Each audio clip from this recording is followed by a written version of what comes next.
Sana all at pre-reveal ang sigaw ng army of fans ng global superstars na BTS sa isa nating kababayan sa Qatar. Hindi lang niya na-meet si Jungkook, inakbayan pa siya nito at meron siyang video selfie bilang pruweba. Ang unexpected at kilig encounter sa global superstar, alamin sa chika ni Katatibayan. Okay. It's a video. Yeah. Nang kumalat ang video na ito ni Jungkook ng global sensation ng BTS, pati ang mga litratong ito kung saan may mga inakbayan pa siya, pre-reveal at sana all in different languages ang naging reaksyon ng ARMY all over the world. Ang kasama ni Jungkook sa video na yan, ang Pinay sa Qatar na si Ferlyn Estrella, na nagtatrabaho sa restaurant na kinainan ni JK at ng kanyang mga kasama.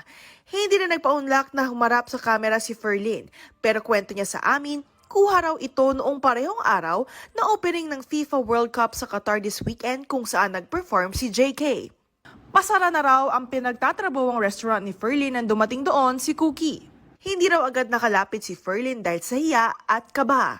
Hindi lang daw sila napahanga sa talento ng K-idol, kundi pati na rin sa pagiging humble at magalang nito. Yan din ang papuri ng ilang netizens sa global superstar na approachable at accommodating daw. Talagang fangirl gold si Ferlyn dahil bukod nga sa may paakbay si JK sa pictures, Okay. It's a video. Yeah. may video pa sila together ni Cookie. Selfie lang daw talaga ang hiningi niya kay JK. Pero sabi nga ng ARMY, talagang #blessed si Ferlyn. Kinuha raw ng global superstar ang kanyang cellphone at saka nag-record ng video. Another good news naman for all ARMYs.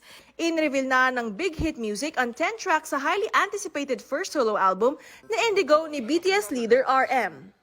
Kabilang dyan ang songs na Still Life, All Day at Closer, kung saan bigatin din ang makakolab niyang sina American rapper Anderson .Paak, Paul Blanco, Tableau, and many more amazing artists. Si Namjoon ang third BTS member to debut their solo projects, kasunod nila J-Hope and Jin. Katatibayan, updated sa showbiz happenings.